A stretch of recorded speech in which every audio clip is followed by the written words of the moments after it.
Imagine a world full of symbols, gestures, and expressions. We see them, but without interpretation, they're just a jumble. That's where interpretation steps in. It's the act of cracking the code, of transforming those signs into understandable messages. The word interpretation itself comes from the Latin interpretare, meaning to explain, or to mediate.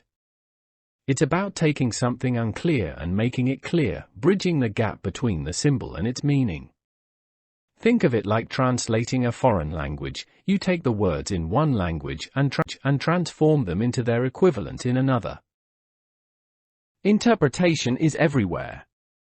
In art, it's the process of analyzing a painting, sculpture, or piece of music to understand the artist's message and the emotions it evokes.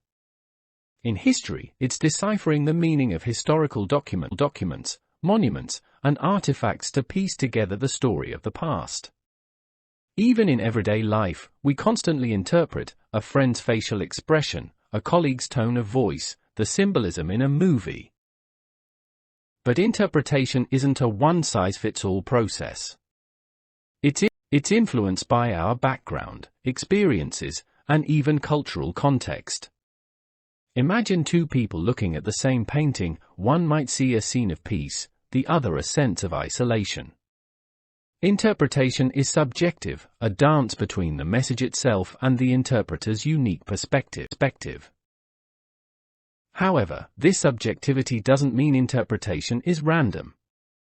By using critical thinking, evidence, and established frameworks, we can strengthen our interpretations. A historian analyzing a document might consider the author's background, the historical context, and even the writing style.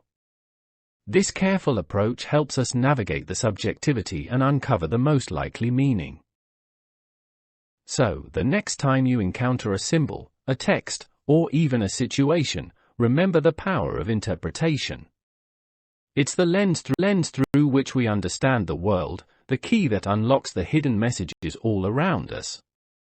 And while interpretation can be subjective, by embracing diverse perspectives and using critical thinking, we can strive to create richer and more meaningful interpretations of the world we share.